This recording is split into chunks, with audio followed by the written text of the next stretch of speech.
when a Jew is pluking his wife, should he be thinking about Hashem and Torah? Why not? Like, what if she's really hot and taut?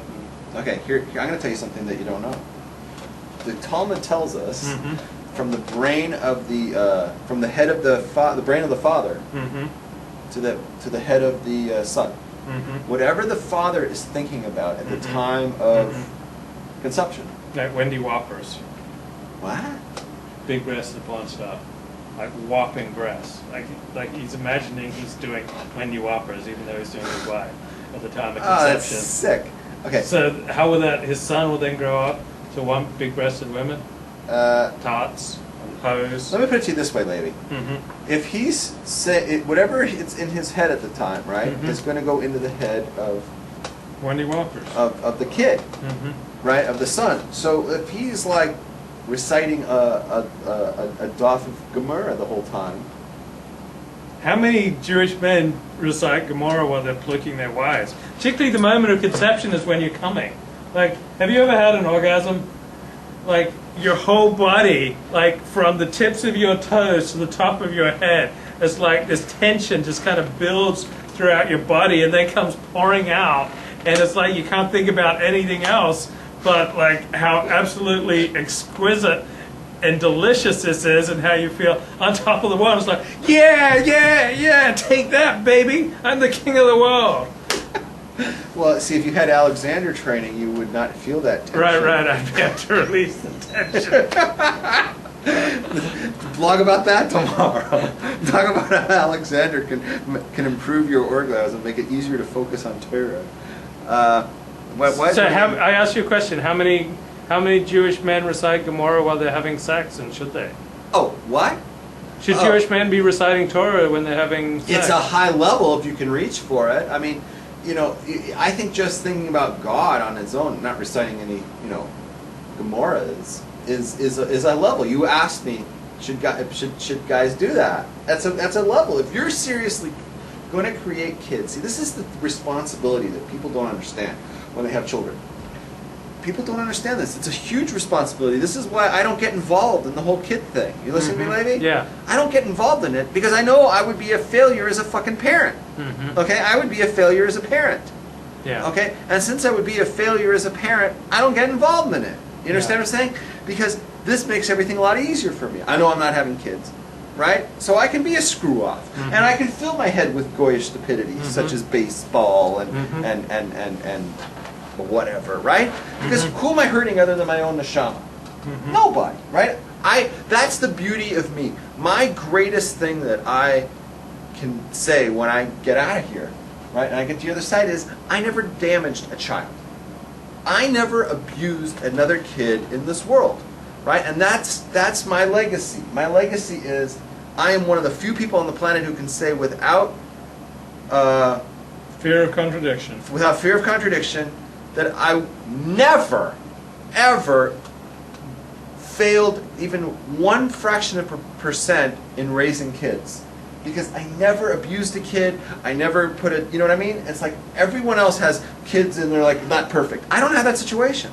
I'm never, created a kid who wasn't perfect. Does that make sense to you? Yeah.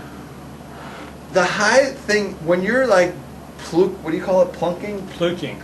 Your wife, if you're thinking about like physical, just like, I'm getting off, you're missing it. Because if your kid is born from that, what do you think they're going to be just like an animal wanting to buck, right? They're going to be like Mr. Woohoo, right?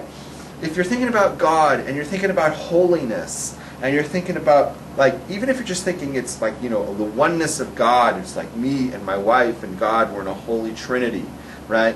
And these are the kind of thoughts that are permeating your mind at the time. It's like, boy, right now I'm going to come and it's going to be a kid, and it's going to be a beautiful kid, and we're going to take care of the kid, and the kid's going to go to yeshiva, and the kid's going to be, learning Torah, and he's going to be, he's going to be like a gadol, he's going to be a big Torah, Talmud Chacham, right? So then you say, oh, I got to help the kid out because, what starts off in the brain of the kid is going to come from my brain. So then you start trying to remember something you learned that day. You went to Daf Yomi. What did you learn today, Daf Yomi? You don't remember nothing. What Masech do you on? Colon. Colon? Chulin. Chulin. Okay, so like you're learning Basar B'chalav, so you say, okay, we know Basar B'chalav.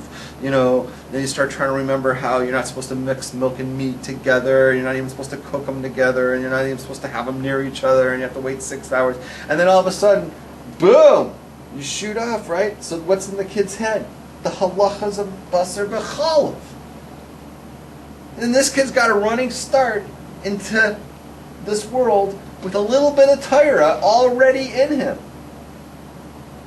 I remember I was pluking this girl, and right at the climax, I yelled out Shema Yisrael. She called 911 because she thought I was dying.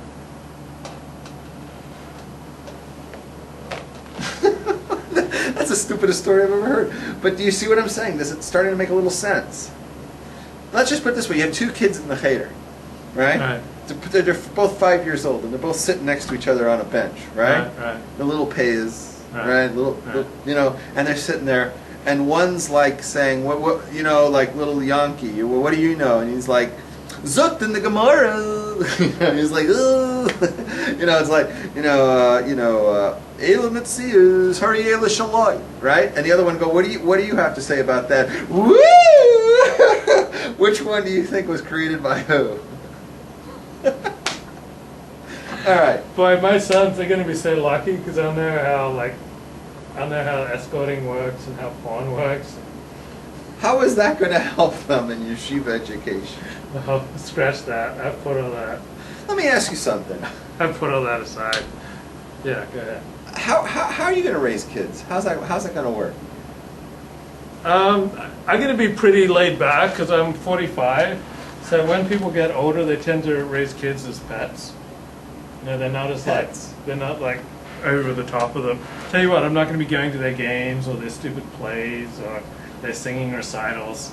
Like, if you just give them basic discipline, some basic ground rules and some basic love, and put them in a good environment, you can go on with your life.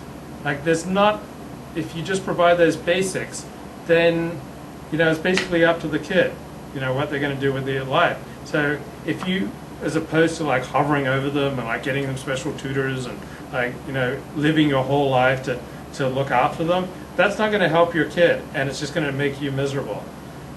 So I'm going to be pretty hands off. I'm going to raise them in a good Jewish environment. I'm going to send them to an Orthodox day school. We're all going to go to an Orthodox shul. We're going to have an Orthodox home, but I'm not going to be going to their games and their plays and their recitals, and I'm going to be living my life. I'm going to be blogging and teaching Alexander technique, and I'm going to be living a full life. Are your sons going to see you learn Torah? Yeah. So when they come home, they're going to see that what they're learning in yeshiva is matching what their parents are doing at home. I hope so. I mean, I can be a little bit lazy, but It's really important. Let me tell you something from what I've seen. mm-hmm. Kids have a big bullshit meter. Yeah. They have the bullshit detector on way high. Yeah. If they go to yeshiva or they go to school Yeah. and they hear a certain standard Yeah. and they go home and see that their parents aren't holding by that standard, Yeah. kids' bullshit detector goes way up. So Because maybe they'll need to go to a reform day school. they got to be taught by Prager. That's the only way Yeah, that the yeah, two things will. Yeah, there it is. Okay, there's your answer. Send them to Dennis. Then I'll Prager. bring the kids over and it's like, okay, kids, tonight we got Torah talk.